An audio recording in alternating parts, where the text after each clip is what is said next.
2/3 होगा। ठीक है, इस वाले का ये मिल गया सारी इन्फॉर्मेशन। अब इस पे आओ, ये 6 वाला एक्चुअली क्या था, सीरीज।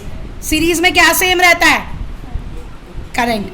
अब ये आई 1/3 ये था, कैलकुलेशन चेक कर लेना, फॉर्मूला ढंग से लगा लेना। अब इससे V निकाल लोगे। ये क्वेश्चन आपको तब आसान रहेंगे जब आप इन्हें सिंप्लीफाई करके बनाते जाओगे।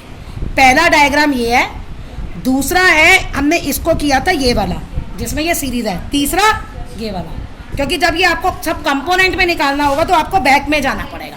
कुछ नहीं करना, बस ध्यान से करना कि सीरीज में क्या सेम होता है, पैरेलल में क्या सेम होता है, और वो लेते जाओ। रेजिस्टेंस तो आपने पहले निकाली ली सारी।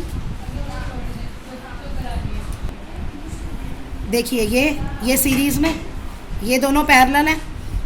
अरे ये अलग कंपोनेंट हो गया, ये सीरीज में हो गई तीनों, लेकिन यहाँ पे एक नहीं है। यहाँ पे क्या है, ये दोनों सीरीज में है और ये पैरेलल में, तो यहाँ होगा 1 + 3 4। इस पूरे कंपोनेंट का क्या होगा 1/6/1/4, है ना। वो टोटल R आ गई, फिर तीनों क्या हो गई सीरीज में। ये रेजिस्टेंस आ गया। अब इसको आप खुद करने की कोशिश करना, जैसे मैंने तुम्हें बताया, हर एक कंपोनेंट पे अलग अलग।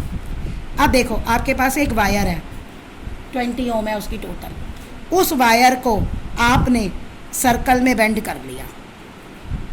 अब A से B ये वायर दिया हुआ है, A से B पे कितनी रेजिस्टेंस होगी।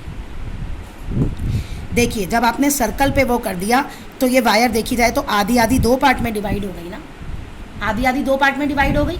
तो वो रेजिस्टेंस इस वाली वायर का कितना हो गया 10, इस वाली वायर का कितना हो गया 10। अब ये दोनों कैसे कनेक्टेड है, पैरेलल, क्योंकि 2 रास्ते अलग अलग हो गए। तो टोटल रेजिस्टेंस क्या होगी 1/10 + 1/10 1/R।